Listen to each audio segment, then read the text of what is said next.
সাপটি খুশি হয়ে আগের দিনের মতো এক গ্লাস দুধ খেতে সেই গ্লাসের মধ্যে মুখ দেয়। সাপ, সাপ, একটা সাপ আমার গ্লাসের দুধ খেয়ে যাচ্ছে। বাঁচাও, আমাকে এই সাপ আমাকে কামড়ে দেবে। মেয়েটা যেভাবে চেঁচামেচি করছে, এখনই তোর মা আর বাবা এসে আমাকে মেরে ফেলবে। এই মেয়ে, আমি তোমাকে কামড়ে দেব না, তুমি এইভাবে ভয় পেও না। তাহলে তুমি কেন এসেছো? আমার মা বাবা দেখলে তো তোমাকে মেরে ফেলবে। এই অমৃত দুধের স্বাদ যে আমার গালে লেগে আছে, এই দুধ খেতে আমি এখানে এসেছিলাম। তুমি জানো না বুঝি, সাপেরও দুধ খেতে অনেক পছন্দ করে। হ্যাঁ, আমি শুনেছিলাম যে সাপেরা দুধ খেতে অনেক পছন্দ করে, কিন্তু আজকে এটা চোখের সামনে দেখলাম। তুমি রোজ এখানে এসে এক গ্লাস দুধ খেয়ে গেলে আমার কোনো আপত্তি নেই। আমার দুধ খেতে একটুও ভালো লাগে না। তুমি আসলে অনেক ভালো। আমি এই গ্লাসের দুধটুকু তাহলে খেয়ে নেই। এখনই মা চলে আসবে, তুমি তাড়াতাড়ি দুধটা খেয়ে গ্লাসটা ফাঁকা করে দাও। আমি গ্লাসটা নিয়ে মাকে দেখিয়ে নিয়ে আসি, নইলে মা একটু বিশ্বাস করবে না। সাপটি খুশি মনে গ্লাসের সব দুধ খেয়ে নেয়। দাও এবার গ্লাসটা, আমি আমার মাকে দিয়ে আসি। ওই তো মা চলে এসেছে, তুমি তাড়াতাড়ি লুকিয়ে পড়ো। কুসুমের মা কিছুটা আনমনা হয়ে ঘরের মধ্যে প্রবেশ করে। কি হয়েছে মা, তোমাকে এত বিষণ্ণ দেখাচ্ছে কেন? তোর বাবার চিঠি এসেছিল, সে বলেছেন টাকা পাঠাতে পারবে না। এদিকে তোর স্কুলে এতগুলো ফ্রি জমা দিতে হবে, ঘরের চাল ডাল সব ফুরিয়ে এসেছে। কি যে করি কিছুই বুঝতে পারছি না।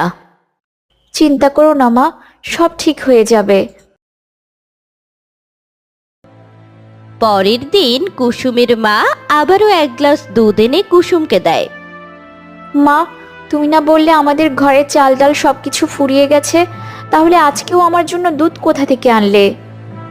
ঘরে বাজার নেই তাতে কি, তোর অত কিছু ভাবতে হবে না। তোর খাবার বিষয়ে আমি সবার আগে চিন্তা করি।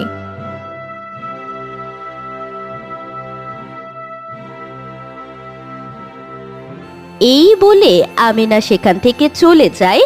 তখনই সাপটি সেখানে চলে আসে। তুমি এসেছো? মা এইমাত্র দুধ রেখে গেছেন, নাও খেয়ে নাও তাড়াতাড়ি।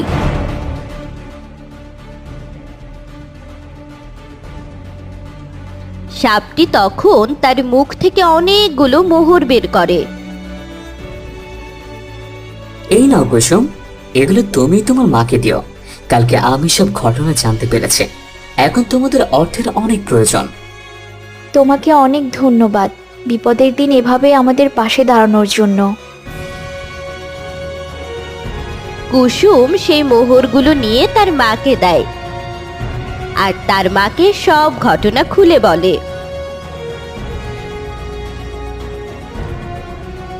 এতগুলো মোহর ওই সাপ আমাদেরকে দিয়েছে, তাও আবার সামান্য এক গ্লাস দুধ খাওয়ার বিনিময়ে। হ্যাঁ মা, এই সাপটা অনেক ভালো। ও বলেছে যতদিন না আমাদের অবস্থা স্বাভাবিক হচ্ছে ততদিন আমাদের ওর মুখে করে রোজ মোহর দিয়ে যাবে। কুসুমের মা এই কথা শুনে অনেক খুশি হয়। কিরে, সকাল সকাল এতগুলো স্বর্ণের মোহর মুখে করে নিয়ে কোথায় যাচ্ছিস? মায়ের কাছে মনে হয় আজকে ধরা পড়ে যাব। নিশ্চয়ই মিথ্যা গল্প সাজাচ্ছিস মনে মনে। না মা, আমি আজকে তোমার থেকে কিছু লুকাবো না। আমি একটা অসহায় মানুষের সাহায্য করেছি, ওরা রোজ আমাকে দুধ খেতে দেয়। তুমি বলেছিলে মানুষের অনেক খারাপ হয়, কিন্তু আসলে ওরা অনেক ভালো মা। তাই নাকি? তুই আমার থেকে মানুষদের বেশি চিনিস? স্বার্থপর মানুষ, ওদের স্বার্থ ফুরিয়ে গেলেই তোকে ছুঁড়ে ফেলে দেবে। এমনটা নয় মা, তুমি সব মানুষদের এক মনে করো না, ওরা আসলেই ভালো।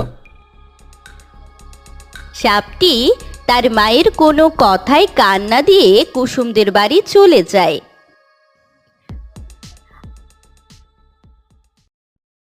আমেনা, এ আমি কি দেখছি? আমাদের এত পরিবর্তন কিভাবে হলো? আমি তো কয়েক মাস ধরে বাড়িতে টাকা পাঠাতে পারি না। তুমি টাকা পাঠাতে না তো কি হয়েছে? এই বিপদের মুখে বিধাতার দূত হিসেবে একজন আমাদেরকে সাহায্য করে, মোহরে দেওয়া সাপ। একটু পরেই আসবে, দুধ খেয়ে মুখ থেকে মোহর বের করবে। আমিনার কথা শুনে লোভে জুয়েলের দুই চোখ যেন ভরে যায়। বলো কি, মোহর দেয়া সাপ? তাহলে ওই সাপটাকে তোমরা যেতে দাও কেন? আজকে আসুক ওই সাপ। এইভাবে সোনার খনিকে কেউ বারবার কি যেতে দেয়?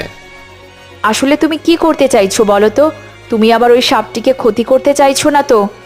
এমনটা করো না, কুসুম অনেক কষ্ট পাবে।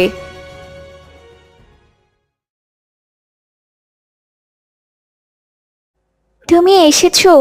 আজকেও আমি তোমার জন্য দুধ রেখেছি, কিন্তু কাচের গ্লাসে নয়। কাচের গ্লাসে দুধ খেতে তোমার অসুবিধা হয়, তাই তো তোমার জন্য একটা মাটির পাত্র এনেছি। ওটা থেকেই তুমি দুধ খেয়ে নাও। কুসুমের কথা শুনে সাপটি তার মুখ থেকে মোহর বের করে। তারপর যখন সে দুধ পান করতে থাকে, ঠিক ওই সময় জুয়েল সাপটিকে বন্দি করে ফেলে। এ কি বাবা, তুমি এই সাপটিকে বন্দি করছো কেন? ওকে ছেড়ে দাও, যেতে দাও। মোহর দেয়া সাপটিকে আমি যেতে দিই কিভাবে? ওকে বন্দি করে রাখবো আর ওর থেকে মোহর নিয়ে পৃথিবীর সব থেকে ধনী হয়ে যাব।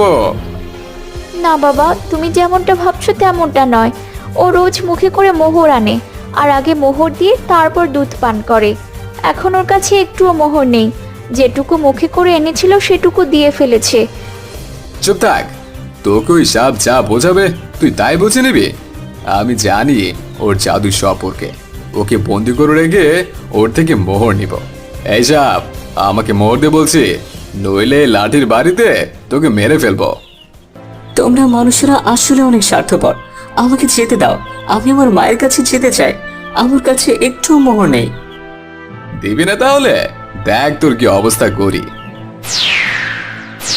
এই বলে জুয়েল তার হাতে থাকা লাঠি দিয়ে সাপটিকে অনেক আঘাত করে। সাপটি ব্যথায় ছটফট করতে থাকে। কুসুম কোনো মতো তার বাবাকে থামাতে না পেরে দৌড়ে তার মায়ের কাছে যায়। মা, বাবাকে আটকাও। বাবা তো সাপটিকে মেরেই ফেলবে। আমি ওকে মারা সইতে পারছি না মা। অনেক হয়েছে, এবার ছেড়ে দাও। সাপটাকে আজকের মতো বিশ্রাম নিতে দাও। কালকে অবশ্যই ও তোমাকে মোহর দেবে।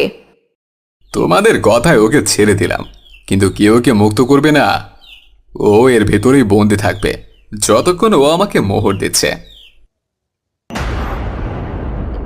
জুয়েল তার হাতে থাকা লাঠিটি ফেলে দিয়ে সেখান থেকে চলে যায়। কুসুম, তোর বাবা আসার আগে সাপটিকে মুক্ত করে দে। ও আমাদের অনেক সাহায্য করেছে। এখন ওর এই কষ্ট আমরা কিছুতেই দেখতে পারবো না। হ্যাঁ মা, তুমি ঠিকই বলেছ। উপকার করতে এসে আজকে ওর এই অবস্থা। কুসুম কান্না করতে করতে সাপটিকে মুক্ত করে দেয়। তুমি তাড়াতাড়ি আমাদের পেছনে দরজাটা দিয়ে জঙ্গলের মধ্যে চলে যাও। আর পারলে আমাদেরকে ক্ষমা করে দিও। আর কখনোই মানুষের কাছে এসো না। ভালো থেকো। বিদায়।